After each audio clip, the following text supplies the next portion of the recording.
Iowa Republican Congressman Steve King is under fire again for controversial comments, and now members of his own party are taking him to task. King, who has defended racist speech in the past, told the New York Times, quote, "White nationalist, white supremacist, Western civilization, how did that language become offensive?" Republican Congresswoman Liz Cheney fired back on Twitter. She said these comments are abhorrent and racist and should have no place in our national discourse. Let's listen to King, because he spoke moments ago on the House floor. Today, the New York Times is suggesting that I'm an advocate for white nationalism and white supremacy. I want to make one thing abundantly clear. I reject those labels and the evil ideology that they define.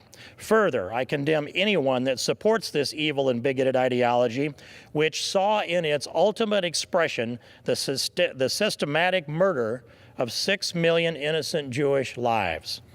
It's true that, like the Founding Fathers, I am an advocate for Western civilization's values, and that I profoundly believe that America is the greatest tangible expression of these ideals the world has ever seen. Under any fair political definition, I am simply an American nationalist. All right, Essie Cupp here with us now. She's the host of CNN's Essie Cupp Unfiltered, and also John Bresnahan. He's the Congressional Bureau Chief for Politico with us. So King, Essie, says now he's just an American nationalist. What do you think about this cleanup? What do you think about his original remarks? What do you think about the Republican backlash? Well, it's not much of a cleanup. Unfortunately, the President of the United States gave him permission to use that word proudly. He said it in a rally not long ago. Trump said, "Call me a nationalist. It used to be a bad word, but I want you to use it." It's still a bad word. It still doesn't mean anything good. Steve King is a bigot. He's a homophobe. He's an anti-Semite. He's a racist. He's a cancer on the country. And if you're the Republican Party, you don't cure cancer with vitamins. You cure it with radiation by blasting it into obsoleteness. And what I've heard from Republicans has been vitamins.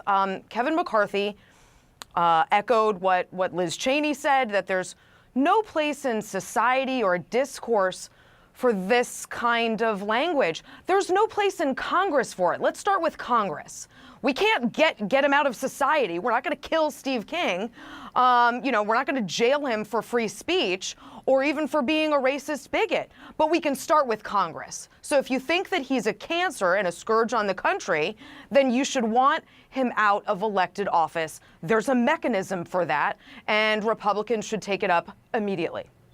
John, I mean, he was reelected. He was just reelected in November. So by a narrow margin, though. By a narrow margin. But nonetheless, he had the support of enough people in his Iowa district to come back to Washington, D.C. Is leadership seriously looking at anything here? Do they have any concerns? Are they considering options? And what options would they have? Well, there's two things that could happen immediately. The Democrats are looking at a censure motion. They would take a resolution to the floor criticizing King, and then the House could vote on that. Tim Ryan, a Democrat from Ohio, is trying to put together the votes on that. Now, there's a second thing they could do. Now, next week, the House Judiciary Committee, and King serves on that, is going to pick its subcommittee chairman and ranking member, and he's senior enough, he should get a ranking member spot, which gives you some staff. And they won't say whether or not they're going to bar him from any kind of position on a subcommittee. So they could take action that way. They also could primary him or support somebody else for a primary. Now it's a long way off, but we tried to talk to Tom Emmer. He's the chairman of the National Republican Congressional Committee. We asked him about that, and they're not commenting. They're saying, well, we don't get involved in primaries, but they could get behind another candidate. So there are other ways to, you could take some steps now, you could take some steps later, but I think King has a real problem here. He's going to have to do more than what he did today. He has a real problem. Yeah. So you think that this could go somewhere? I think we could see a censure motion. I think we could see that. I mean, in a Democratic-run House, they could censure him. There's clearly some Republicans who would vote with that also. I mean, Justin Amash from Michigan, we were talking to him. He said, if it's worded correctly, he would vote for it. We could see some Republicans vote for it. Maybe, a no-cost vote, if you're voting against racism, that's not a hard vote, so, or a racist statement. So I think there would be some members who would support King, but, we'll see what happens there. That could very definitely happen. What do you think about that, Essie?